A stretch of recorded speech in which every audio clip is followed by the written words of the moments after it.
नमस्कार। आपण जदि बाणी स्टोरी चैनल टी को सब्सक्राइब करना ताले तुरंत सब्सक्राइब करंतु। आजिर कहानीटी हूँ राजस्थान गोटे गाँव। राजस्थान गोटे माध्यम लौटिया बाबूंकर फोन द्वारा ये सत कहानीटी आम शुणीचु। कानरे इयरफोन देकी आपण शुणु। लौटिया बाबू सबुआड़े काम खोजी खोजी जिते बेले हालिया होई गले, गाँ भितर जंगल आड़े गोटे रास्ता पड़ीथिला, ता उपरे चलिबा आरंभ कले। चालू चालू संध्या होई जाइथिला। काम पाइबा आशारे माड़ी चालू थांती। इतिमध्यरे गोटे गछ मूलरे बाबांको भेटिले। तांको पाखरे बसी पड़िले हालिया हेकी। आउ पचारिले, बाबा कौन आज मते किछि काम मिली पारिबो कि? बाबा आखि खोली तांको आड़े अनेकी मृदु हसरे कहले, हाँ आगरी गोटे बंगला अच्छी, तमे जाओ। सेठी किछि घर काम करिबा पई जणे वृद्धा लोक खोजुथिले, किंतु से जणे बुढ़ी माउसी तांकु कौनसी प्रश्न पचारिब नाही। से तुमको प्राप्य अनुसारे जो मूल ताठू सी अधिका ही तुमको देबे, किंतु से तुमको जहाँ काम कहिबे तमे चुपचाप करके सेठू पळे आसिबो। लुटिया खुशी रे आगे चलिला। जा हो सर्वशेष किछि गोटे कामर संधान तो मिलिला। सतकु सत किछि बाट गला परे ताकु गोटे कोठी, बड्ड कोठीटे देखिले। कबाट बाड़ीबारु जणे वृद्धा व्यक्ति बाहरिले। आस कही भितर को नहीं काम देखा आरंभ कले। काम थिला कौन? घरर मझामझी गोटे बड्ड गात खोलिबा को कहले 8 फुट्र। लुटिया शुणी आश्चर्य हो गला। कहले, घर मझामझी 8 फुट, एते बड़ गात ये करिबे कौन? आश्चर्य हो मना भी करि पारलानी। किंतु जेतेबेले पाल्टी कबाट आड़ को अनेला, देखिले कबाट बंद, बुढ़ी माउसी भी नाहांती। से करिबे कौन? ठीक अच्छे मन को बुझे कामटे आरंभ कले। ठीक ठीक समय रे माउसी तांको खाइबा पीबा सबु कथा तांकर बुझी दियंती। लुटियार भय धीरे धीरे कटिगला। कामटी सारिबा पई 7 दिन बीतीगला। शेष दिन रे माउसी प्राप्यठू अधिक मूल तांको हाथ रे बढ़ाई देले। लुटिया से प्राप्य पाई भारी खुशी हे मन आनंद रे घर को फेरिबा पई बाहरिले। पछपटू माउसी तांको डाकिकी आवाज देले, शुण टिके शुणिब कि? लुटिया खुशी रे पछ आड़को पलटिकी देखिले। आज्ञा कहतु।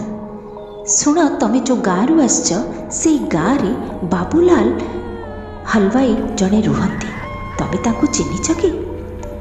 से हसिकी लुटिया कहीदेले, हाँ हाँ मु चिन्हिनी, खाली मु केते थर तांको दुकान रे जाई कचोड़ी भी खाइछि।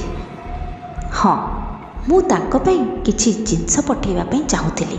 तमे जदि तांको नेकी टिके पहुंचेई दबो ताहले मु तुमको आउ किछि पैसा भी देबी।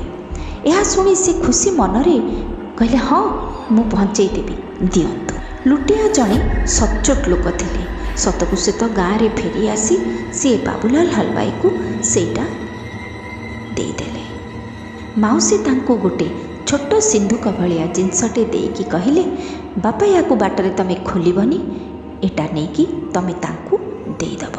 बाबूलाल हलवाई देहरु गम गम झाड़ बाहरिकी डरिकी थरिबा आरंभ कला। सी लुटिया को पचारे, ए सिंधुक तमे कोठू पाइल? एटा तुमको किए देला? आ तमे आनिलो कौन पाई? बाबूलाल थरिबा आरंभ करिले। लुटिया कहली, मु किछि जानिनी आज्ञा। से वृत्तांत कहले। शुणिकी से चुप होगी रहीगले। ता परदिन जेतेबेले पुणी से लुटिया दुकान रे जाइथाए चा पीवा पाई, बाबूलाल को दुकान बंद। आखपाखर लोकठू बुझिला परे से जानिबाकू पाइले जे सेई दिन भोर भोरु बाबूलाल आउ तांको स्त्री 2 जण जाक आत्महत्या करिसंती। ए कथा शुणिकी तांको लुटिया बिल्कुल आश्चर्य हो गले कि एटा कौन खबर। से काली ए सिंधुक को देखि डरी गले। आउ तांको मनरे गोटे प्रश्न जागिला। आउ से दौड़िकी तांको घर को गले कि कौन घटना घटिछि। घर बाहरे बाबूलालकर ତାଙ୍କର ଯେତେ ସମ୍ବନ୍ଧୀୟ ଲୋକ ସମସ୍ତେ ଆଲୋଚନା କରୁଥାନ୍ତି। ଦେଖିବାକୁ ଲାଗୁଛି ଯେ ଏଟା କୌଣସି ଆତ୍ମହତ୍ୟା ନୁହେଁ, ଏଟା କେହି ବୋଧେ ଗୁଣି ଗାରେଡ଼ିଆ କରିକି ଆକୁ ମାରିକି ହତ୍ୟା କରିକି ଏଠି ଟାଙ୍ଗି ଦେଇଛନ୍ତି ଆଉ ଆତ୍ମହତ୍ୟାର ନାଁ ଦେଉଛନ୍ତି। ଲୁଟିଆ ଏସବୁ କଥା ବିଭିନ୍ନ ପ୍ରକାରର ଶୁଣି ଡରିକି ଦୌଡ଼ିକି ସେ ତା ଘରକୁ ପହଞ୍ଚି କବାଟ ଦେଇ ଡରିକି ଗୋଟେ କୋଣରେ ଚୁପଚାପ ବସି ପଡ଼ିଲା। ଲୁଟିଆର ଏଭଳି ଅବସ୍ଥା ଦେଖିକି ତାର ସ୍ତ୍ରୀ ତାକୁ ପ୍ରଶ୍ନ ପଚାରିଲା, କ'ଣ ପାଇଁ ତମେ ଏତେ ଡରି ଯାଇଛ? ଲୁଟିଆ ତା ସ୍ତ୍ରୀକୁ ସବୁ କଥା କହିଲା। ଏହା ଶୁଣିଲା ପରେ ଲୁଟିଆର ସ୍ତ୍ରୀ କହିଲା, ଜାଣିଛ ମୁଁ ତ ଜାତିରେ ସ୍ତ୍ରୀ, ତମେ ମୋତେ କହିଲ ସିନା ସେ ସନ୍ଦୁକଟା ଫିଟାଅନି ବୋଲି, ମୁଁ କିନ୍ତୁ ଚୁପକିନା ଖୋଲିଥିଲି। ଜାଣିଛ ମୁଁ କ'ଣ ଦେଖିଥିଲି? ଲୁଟିଆ ଡରିକି ଜିଭ କାମୁଡ଼ିକି ପଚାରିଲା, କ'ଣ ଦେଖିଥିଲ? ସେ କହିଲା, ତା ଭିତରେ କୌଣସି ଧନ ରତ୍ନ ବା କିଛି ନଥିଲା। ତା ଭିତରେ ଗୋଟେ ପୁତଳି, ଗୋଟେ କଣ୍ଟା, ଗୋଟେ ଛୁଞ୍ଚି, ଏଇଭଳିଆ ଆଗଡ଼ମ୍ ବାଗଡ଼ମ୍ ଜିନିଷ ଆଉ ଗୋଟେ ଚିଠି। ଲୁଟିଆ ପଚାରିଲା, କ'ଣ ଥିଲା ସେଥିରେ ଲେଖା? କହିଲା, ସେଥିରେ ଲେଖା ଥିଲା, ମୁଁ ବଦଲା ତୋର ନିଶ୍ଚୟ ନେବି। ଲୁଟିଆ ରାଗି ଉଚ୍ଛନ୍ନରେ ତାକୁ କହିଲା, ତୁ ଏଭଳିଆ କାମ କାହିଁକି କଲୁ? ତୋର ଏତେ ଲୋଭ କ'ଣ ପାଇଁ? ତା ସ୍ତ୍ରୀ କହିଲା, ଲୋଭ ତ ନିଶ୍ଚୟ ଲାଗିଲା, ତା ଛଡ଼ା ମୋ ମନ ଭିତରେ ସେ ସନ୍ଦୁକଟି ଯେମିତି ମୋତେ ଆକର୍ଷଣ କରୁଥିଲା, ଯେମିତି ଲାଗୁଥିଲା ରାଜା ମହାରାଜାଙ୍କ କାଳରେ ଯେଉଁ ଭଳିଆ ଆମେ ଶୁଣିଥିଲୁ ଗପରେ ବା ବହୁତ ପ୍ରକାରର ପରୀ ରାଜାରାଣୀ କାହାଣୀ, ସେଇଭଳିଆ ମୁଁ ଗୋଟେ ଦେଖିକି ମୋତେ ଭାରି ଆକର୍ଷଣ ହେଲା। ଆଉ ମୋତେ ଏତେ ଲୋଭ ଲାଗିଲା ଯେ ମୁଁ ନିଜକୁ ନିଜେ ଅଟକେଇ ପାରିଲିନି, ଆଉ ମୁଁ ତାକୁ ଫିଟେଇ ପକାଇଲି। ତ ଏବେ ଉପାୟ କ'ଣ? କହିଲା, ରହ, ମୁଁ ସେଇ ଘରକୁ ଯିବା ପାଇଁ ଯେଉଁ ମୋତେ ସାଧୁ ଜଣକ ବାଟ ଆଉ ଖବର ବତେଇଥିଲେ, ମୁଁ ତାଙ୍କୁ ଭେଟ କରେ। ପ୍ରାଣ ବିକଳରେ ଲୁଟିଆ ଦୌଡ଼ିବା ଆରମ୍ଭ କଲା। ଦୌଡ଼ି ଦୌଡ଼ି ସେଇ ଯେଉଁଠି ଭେଟ ହେଇଥିଲା ସେ ବାବାଜୀଙ୍କୁ ସବୁଆଡ଼େ ଖୋଜିବା ଆରମ୍ଭ କଲେ। ଦୂରେ ଦୂରେ ସେ ବାବାଜୀ ତାଙ୍କୁ ଆଉ ଦେଖାଗଲେନି। ସେତେବେଳେ ସେଇପଟେ ଆଉ ଜଣେ ବ୍ୟକ୍ତି ଜଣକ ସେପଟୁ ଦେଇକି ଯାଉଥିଲେ। ତାଙ୍କୁ ଦେଖା ହେଲା ପରେ ଲୁଟିଆ ପଚାରିଲା, ଏଇ ଜାଗାରେ ଏଇ ଗଛ ମୂଳେ ଜଣେ ବାବାଜୀ ତପସ୍ୱୀ ବସିକି ତପସ୍ୟା କରୁଥିଲେ ବା ମୁଁ ତାଙ୍କୁ ଦେଖା କରିଥିଲି, ତମେ ତାଙ୍କୁ ଦେଖିଛ କି?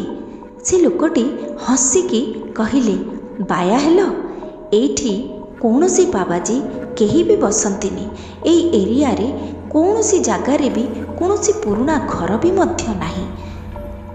ଲୁଟିଆ ଆଶ୍ଚର୍ଯ୍ୟ ହେଇକି ତାକୁ ବଡ଼ ବଡ଼ ଆଖିରେ ଖାଲି ଅନେଇ ରହିଲା। ସେ ତାକୁ ଠାରେଇକି କହିଲା, ଆଉ ଏତିକି ମାଇଲ ଦୂରରେ ମୁଁ ଗୋଟେ କୋଠି ଦେଖିଥିଲି, ସେଇଠି ମୁଁ କାମ କରିଥିଲି। ସବୁ କିଛି ଡିଟେଲ୍ସରେ ତାଙ୍କୁ ସେ କହିଲା କି ଚାଲ ତାହେଲେ ମୋ ସହିତ, ମୁଁ ତୁମକୁ ନେଇକି ଦେଖେଇବି। ଚାଲୁ ଚାଲୁ ରାତି ମଝାମଝି ହେଇଗଲା ପଛେ ସେମାନେ କୌଣସି କୋଠି ଦୂରେ ଦୂରେ ପାଇଲେନି। ଲୋକଟି କହିଲେ, ହେଲା ମୋ କଥା ବିଶ୍ୱାସ? ତମେ କୌଣସି ଡାହାଣୀ ବା କୌଣସି ଚକ୍କରରେ ପଡ଼ିଯାଇଛ, କିନ୍ତୁ ମୁଁ ତୁମକୁ ଡରେଇବି ନାହିଁ। ମୁଁ କିନ୍ତୁ ଜାଣିଛି ଏ ପଛରେ କାହାଣୀ କ'ଣ। ସେତେବେଳକୁ ଲୁଟିଆ ଡରିକି ତା ହାତ ଗୋଡ଼ ଯୋଡ଼ିବା ଆରମ୍ଭ କରିଦେଲେ, ଆଉ ତା ସହିତ ଘଟିଥିବା ସବୁ କଥା ସେ ଫିଟେଇକି ତାଙ୍କୁ କହିଲା। ତାପରେ ତାଙ୍କୁ କହିଲେ, ୟାର ଉପାୟ ଅଛି, ତମେ ବ୍ୟସ୍ତ ହୁଅନି। କିନ୍ତୁ ଲୁଟିଆ ମନ ଭିତରେ ସେ ଗୋଟିଏ ପ୍ରଶ୍ନ ଘୁରି ବୁଲିଲା, ମୁଁ ଏ 7 ଦିନ କେଉଁଠି ଥିଲି, କାହା ସାଙ୍ଗରେ ଥିଲି, ମୋତେ ସବୁ ଖାଇବା ପିଇବା ସବୁ ଯତ୍ନ କିଏ ନେଉଥିଲା, ମୁଁ ଯେଉଁ କର୍ମ କଲି ସେଇଟା ମଧ୍ୟ କାହା ପାଇଁ କଲି, କେଉଁଠି କଲି, ବିଭିନ୍ନ ପ୍ରକାରର ଆଗନ୍ତୁକ ପ୍ରଶ୍ନ ତା ମନ ଭିତରେ ଖାଲି ଖେଳି ଉଛୁଳିଲା। ଆପଣମାନଙ୍କ ମନରେ ବି ମଧ୍ୟ ଏହିସବୁ ପ୍ରଶ୍ନର ଉତ୍ତର ଆଉ ଆଗକୁ ଜାଣିବାକୁ ବହୁତ ଇଚ୍ଛା ହେଉଥିବ। ପାର୍ଟ 2ରେ ଏହିସବୁ ଘଟଣାର ଉତ୍ତର ମୁଁ ଆପଣଙ୍କୁ ନିଶ୍ଚୟ ଜଣାଇବି।